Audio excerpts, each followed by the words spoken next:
Story number 1. The Midnight Shadow. I never believed in ghosts. Growing up in the heart of New York City, surrounded by the relentless pace of urban life, I found comfort in the tangible, the steady rhythm of subway trains, the bright lights of Times Square, and the predictable routine of daily existence. But on Christmas Eve of 1966, aboard the Midnight Express from New York to Boston, my skepticism was brutally shattered. My name is Daniel Walker, and I was a journalist for the New York Tribune. That year, I was assigned to cover the annual Christmas train journey, a festive event that promised scenic views and holiday cheer. Little did I know, this journey would become a story that would haunt me for the rest of my life. The Midnight Express was an old but elegant train, its polished wood paneling and brass fixtures evoking a bygone era of luxury rail travel. As I boarded the train at Grand Central Station, the anticipation of a cozy Christmas ride filled me with excitement. I was assigned to the observation car, a spacious compartment with large windows perfect for capturing the snowy landscapes outside. The train was bustling with passengers, families excited for their holiday trips, couples on romantic getaways, and solitary travelers seeking solace in the rhythmic motion of the train. The conductor, a jovial man named Mr. Thompson, welcomed us with a warm smile, his presence adding to the festive atmosphere. As the train began its journey, the city lights faded into the distance, replaced by the serene beauty of the countryside blanketed in snow. The hum of the engine and the gentle sway of the train created a soothing backdrop, and I felt a sense of peace settle over me. Margaret, my wife, sat beside me, her hand intertwined with mine as we marveled at the winter wonderland passing by. Around 11 p.m., as midnight approached, the temperature inside the train seemed to drop sharply. The flickering lights cast long, dancing shadows across the compartments, and a sense of unease began to permeate the air. The joyous chatter of passengers gave way to hushed conversations and nervous glances. Then, at exactly midnight, the train screeched to an abrupt halt, the sound echoing through the silent carriages. The lights flickered and dimmed, leaving the observation car in partial darkness. Mr. Thompson rushed in, his face pale with concern. "Ladies and gentlemen, we've encountered a technical issue," he announced, his voice wavering slightly. "We'll be stationary for the next few hours while our engineers assess the problem. Please remain calm and stay in your compartments." The passengers murmured in confusion and frustration, but Mr. Thompson's attempt to maintain order seemed futile. As the minutes ticked by, the tension in the air grew thicker, the festive spirit now overshadowed by uncertainty. It was then that the first anomaly occurred. A faint, eerie laughter echoed through the observation car, sending chills down my spine. I glanced around, but the compartment appeared empty, no children running, no adults laughing. The laughter continued, growing louder and more distinct, as if emanating from an unseen presence. Margaret squeezed my hand, her eyes wide with fear. "Daniel, do you hear that?" I nodded, my heart pounding in my chest. "Yeah, it's like children laughing, but there's no one here." Suddenly, my attention was drawn to a window across the aisle. Through the frosted glass, I saw a pair of glowing red eyes staring back at me. My blood ran cold as I realized it wasn't an animal or a trick of the light. It was a human eye, unmistakably human, filled with an unnatural intensity. Before I could react, a shadowy figure materialized beside the window, a man in a long black cloak standing motionless, his face obscured by darkness.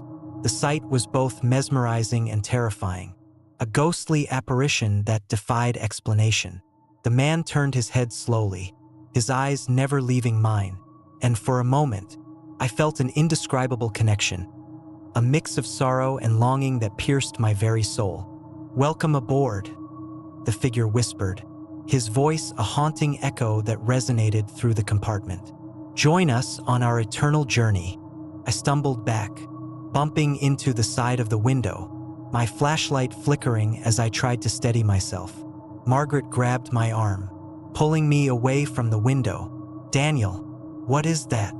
Mr. Thompson hurried in, sensing our distress. "Is everything all right?"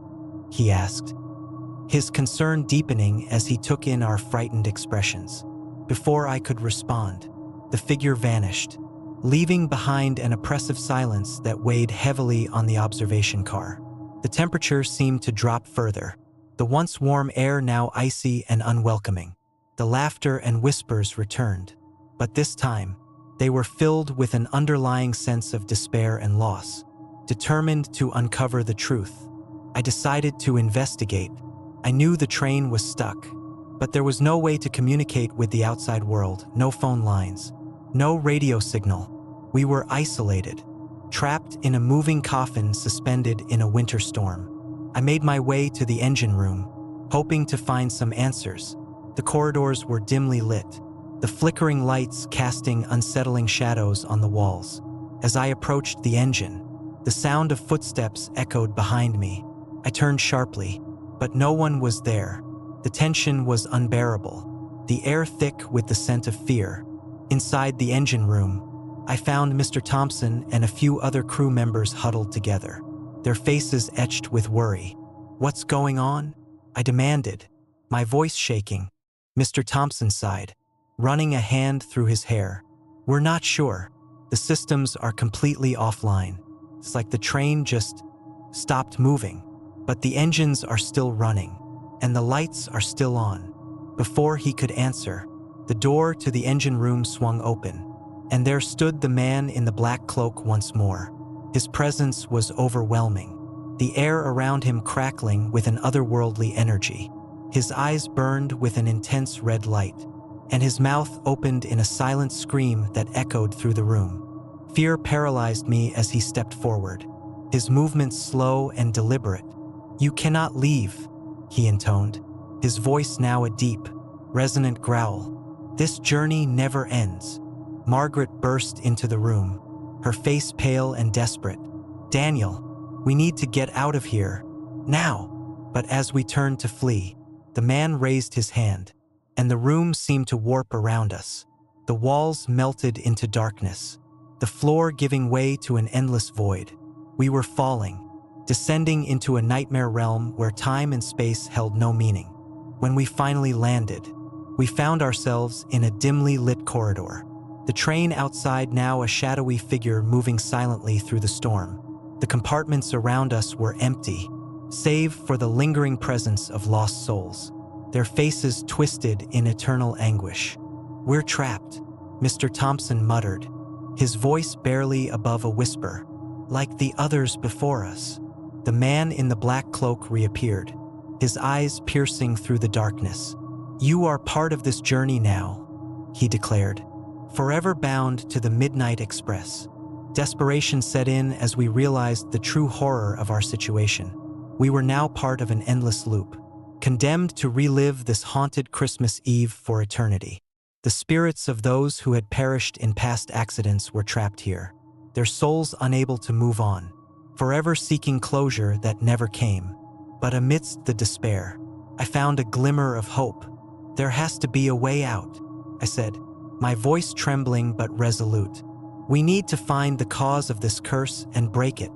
The man in black laughed, a hollow, echoing sound that sent shivers down my spine. "Many have tried. None have succeeded. Your fate is sealed." Determined to fight our destiny, I led our small group through the labyrinthine corridors. Searching for answers, we encountered ghostly apparitions, each one a reminder of the tragic lives lost on this cursed train. Their sorrow was palpable, their stories untold, and it became clear that their suffering was the key to our escape. In the heart of the train, we discovered an old, abandoned control room, its walls lined with dusty control panels and broken machinery. It was here that the curse had been born, a failed attempt to capture and contain the spirits of the lost, transforming the Midnight Express into a vessel of eternal torment. We knew what we had to do. Gathering the remnants of the control room, we began to piece together the rituals and symbols that held the spirits captive. It was a delicate process, requiring both courage and compassion. We spoke words of remembrance, honoring the lives that had been lost, and seeking forgiveness for the pain inflicted upon them. As we completed the ritual, a brilliant light filled the room, and the spirits began to rise, their faces softening as they found the peace they had long been denied. The man in the black cloak let out a final, anguished cry as his form dissipated into the light, the curse breaking and the train beginning to move once more. We found ourselves back in the observation car. The storm outside now a gentle snowfall. The oppressive atmosphere lifted. Mr. Thompson looked around, his face a mix of relief and disbelief. "It's over," he whispered. Margaret embraced me tightly, tears streaming down her face. "We did it, Daniel. We helped them find peace." As the train resumed its journey, the first light of dawn breaking through the storm clouds, I felt a profound sense of accomplishment and a deeper understanding of the bonds that connect us, both in life and beyond. The Midnight Express was no longer a vessel of horror, but a symbol of redemption and the enduring power of compassion. Years have passed since that fateful Christmas Eve, but the memory remains vivid in my mind. It serves as a chilling reminder that some tragedies leave behind echoes that can never truly be silenced. The Midnight Express continues to make its annual journey, each Christmas Eve carrying with it the hope that the spirits of the lost will find peace, and that we, the living, will remember their stories every Christmas. As the snow begins to fall and the lights twinkle across Boston, I reflect on that night and the lessons it taught me about empathy, remembrance, and the fragile boundary between life and death. The haunting image of the man in black and the red eyes still lingers in my mind, a testament to the power of compassion to bridge the divide between worlds. And so, the story of the Midnight Express lives on, a spectral reminder of lives lost in the storm, forever bound to the tracks they could not escape. Their whispers carried on the winter winds, echoing through the silent night. Story number 2. Echoes of Innocence. I never believed in ghosts. Growing up in the heart of Boston, surrounded by the relentless pace of city life, I found comfort in the tangible, the sound of subway trains, the aroma of freshly brewed coffee, and the predictable rhythm of everyday existence. So when my wife, Margaret, and our 6-year-old daughter, Emily, decided to leave behind the chaos for a quieter life in Massachusetts, I was both excited and apprehensive. The allure of an old, charming house nestled in a sleepy town promised the perfect setting for our first Christmas away from the hustle. The house we purchased was a Victorian relic, its whitewashed facade and ornate trim giving it an air of timeless elegance. Surrounded by towering oaks and blanketed in snow by the time we moved in, it seemed like the ideal sanctuary. The local realtor had warned us about the house's history, mentioning only that previous owners had moved out abruptly. I had dismissed it as typical buyer's remorse, focusing instead on the fresh start we were embarking upon. Our first Christmas in the house was filled with the usual festivities, decorating the tree, baking cookies, and wrapping gifts. Emily was thrilled, her laughter echoing through the grand halls as she ran around in her new space. Margaret and I reveled in the peace, grateful for the escape from our hectic lives. But as the days grew colder and the nights longer, an unsettling atmosphere began to creep into our home. It started subtly, faint noises that couldn't be explained, the sound of footsteps echoing through empty rooms late at night. I would dismiss them as the house settling or the wind howling outside. But Margaret grew increasingly uneasy. One chilly December evening, as we sat by the fireplace sipping hot cocoa, Emily pointed towards the hallway. "Daddy, did you see that?" she whispered, her eyes wide with fear. I followed her gaze but saw nothing out of the ordinary. The hallway was dimly lit by the flickering flames, casting long shadows that danced on the walls. "See what, sweetheart?" I asked, trying to keep my voice calm. "There were 2 little feet running past my room," she replied, clutching my hand tightly. I felt a chill run down my spine. 2 little feet? But we only had 1 child. Margaret sat beside me, her expression troubled. "Emily, maybe you were dreaming," she suggested softly. That night, sleep eluded me. The house felt different, almost alive, with whispers of movement that seemed to come from nowhere. I decided to investigate, walking through the silent halls with Margaret by my side. Emily was tucked safely in her room, her eyes heavy with sleep. As we wandered through the house, the feeling of being watched intensified. The air grew colder, and the shadows seemed to move with a life of their own. We reached the old nursery, a room we had just painted and filled with new furniture for Emily. The moonlight streamed through the window, casting a silvery glow on the toys neatly arranged on the shelves. "Maybe someone is visiting us," Margaret said, her voice barely above a whisper. "Perhaps the previous owners left something behind." Before I could respond, the room plunged into darkness as the power went out, leaving us in pitch black.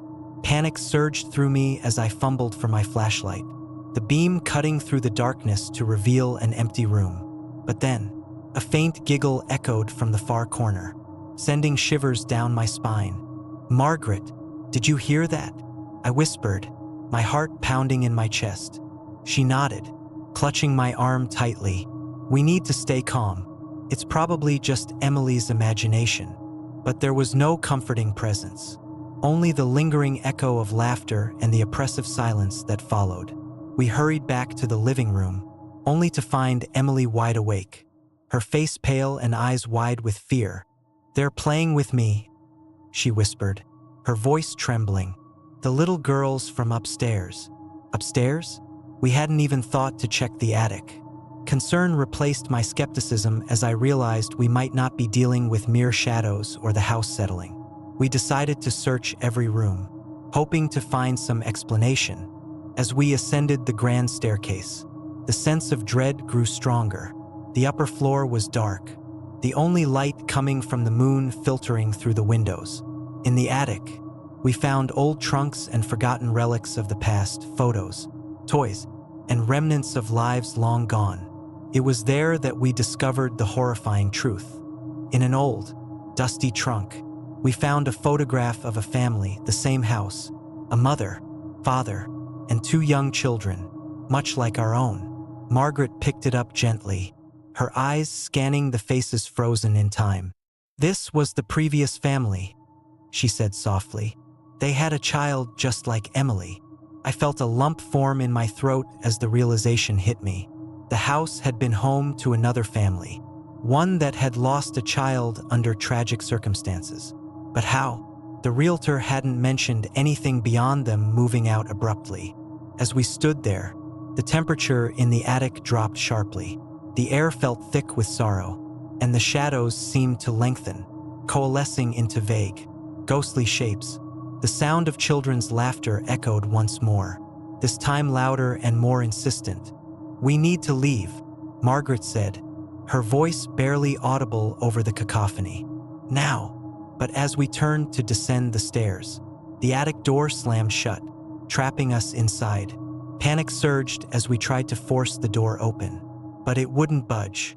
The laughter grew louder, more frantic, and the shadows morphed into the forms of children. 2 little girls staring at us with hollow, sorrowful eyes. One of the apparitions stepped forward, her eyes glowing with an unnatural light. "Why did you take our place?" she asked, her voice echoing through the confined space. I felt a surge of anger and fear. "We didn't take anything. We're just trying to live our lives," I replied, my voice shaking. The ghostly girl tilted her head, her expression one of profound sadness. "Our child is still here. We can't leave until she is found." Margaret reached out to me, her hand gripping mine tightly. "We need to help them," she whispered. "Find out what happened." Determined to free ourselves and help the lingering spirits, we began to investigate the house's history. We delved into old records and spoke with neighbors who had lived in the area for decades. It was revealed that 10 years prior, on Christmas Eve of 1962, the house had been home to the Miller family. Their youngest child, Lucy, had gone missing during a snowstorm, and despite extensive searches, she was never found. The family had fallen apart, unable to cope with the loss. and eventually moved out, leaving the house to fall into disrepair. The story matched the photograph we had found. The spirits we encountered were the remnants of the Miller family, their grief and loss forever binding them to the house until Lucy was found and laid to rest.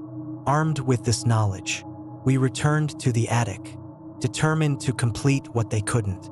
We searched the house once more, hoping to find some clue about Lucy's disappearance.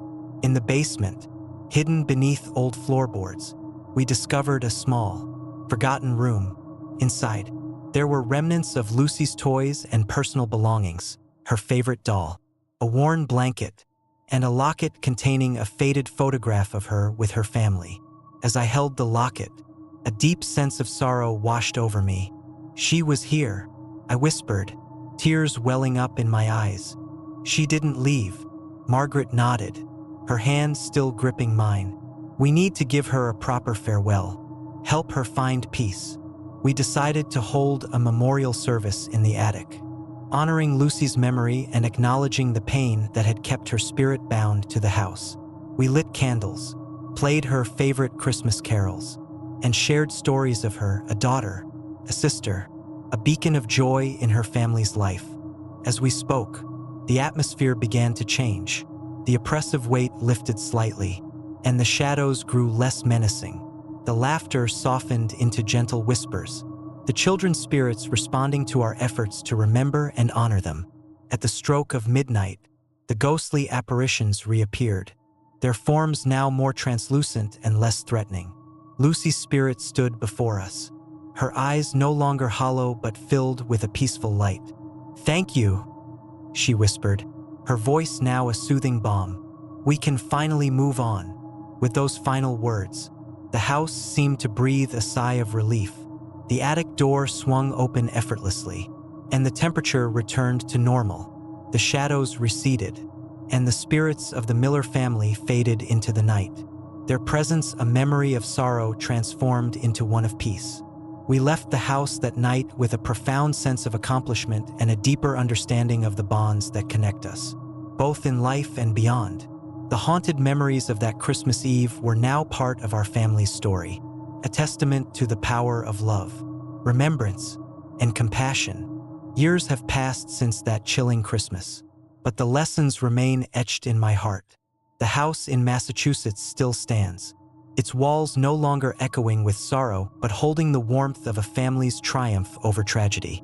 Every Christmas, as I reflect on that night, I am reminded that even in our darkest moments, the light of compassion can guide lost souls to peace and ensure that their memories live on, forever entwined with the spirit of the season.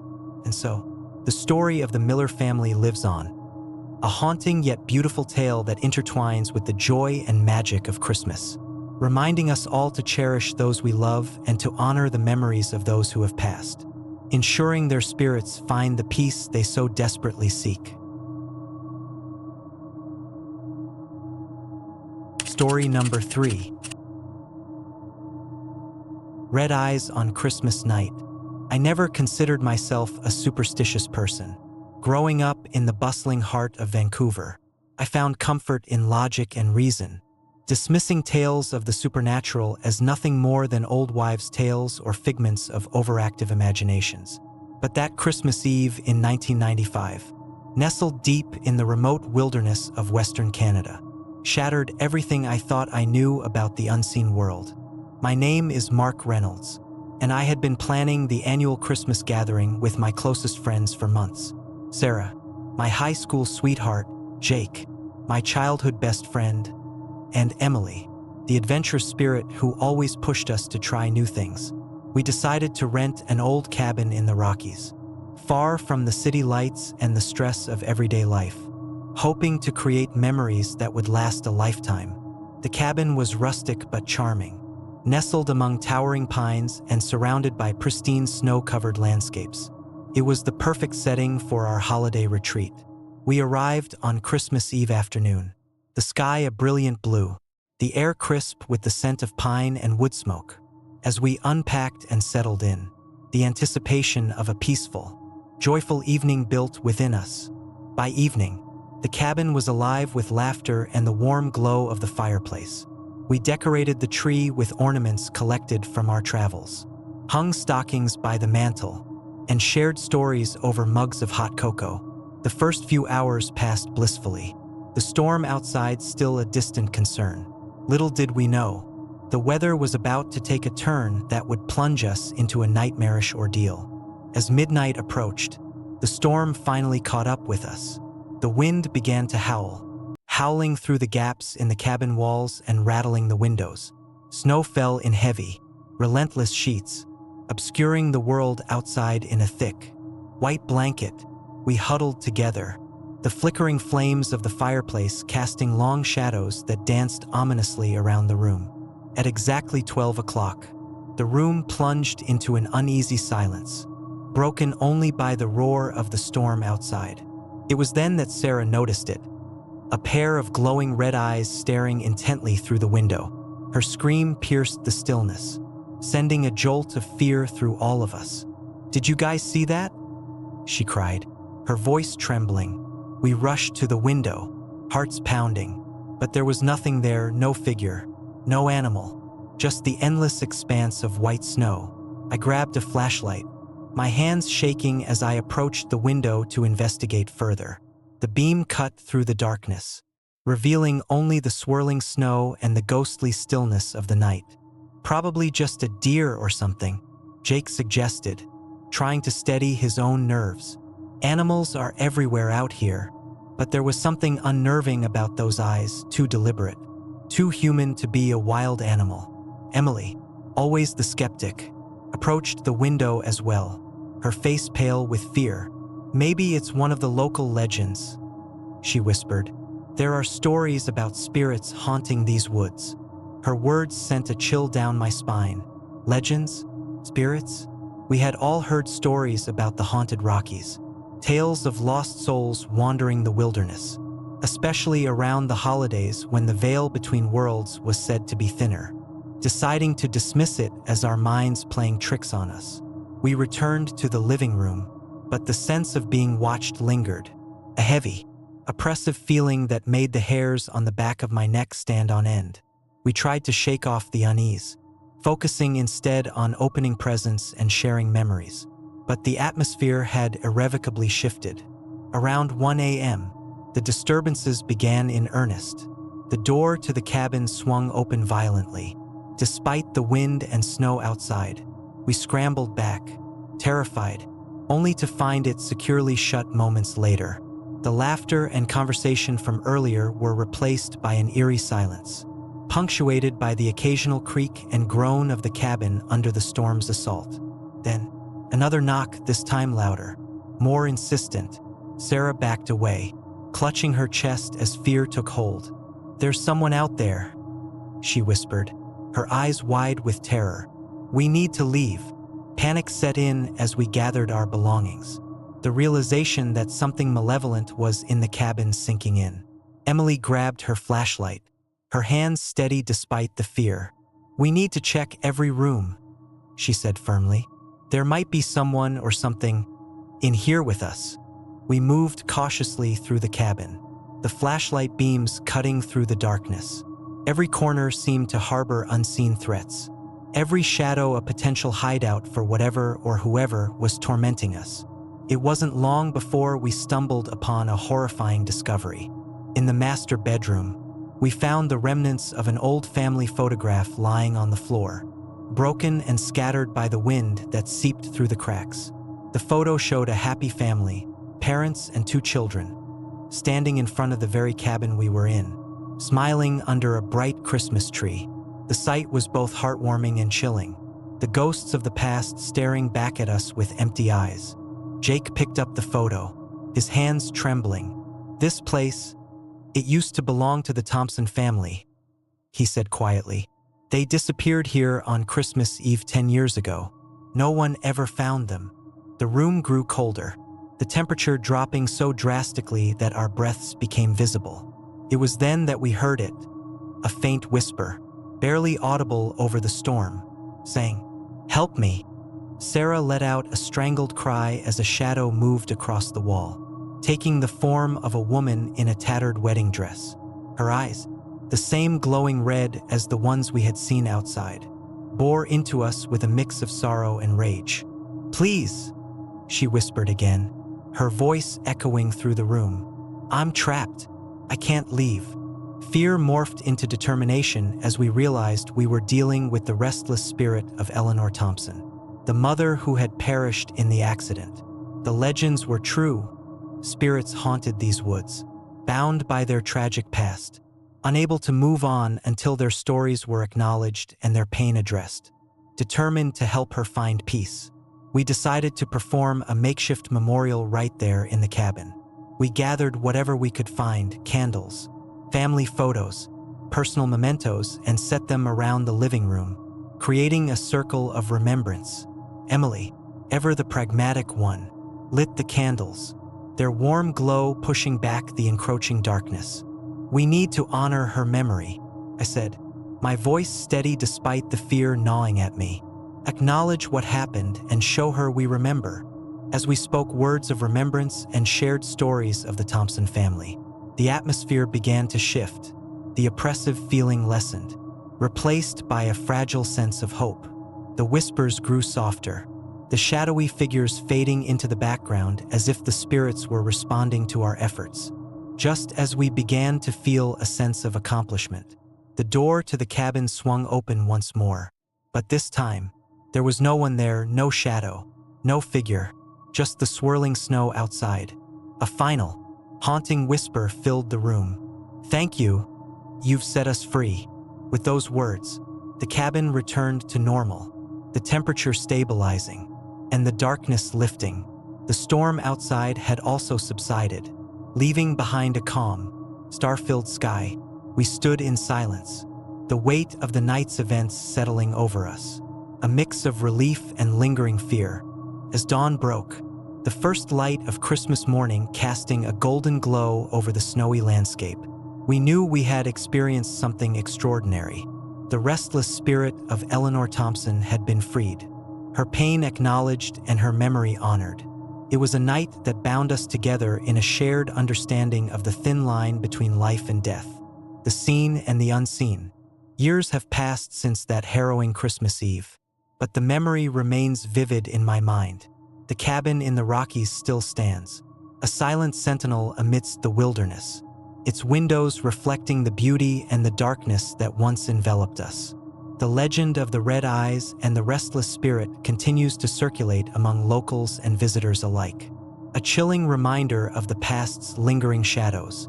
Every Christmas, as I sit by my fireplace, I reflect on that night and the lessons it taught me about empathy, remembrance, and the enduring power of compassion.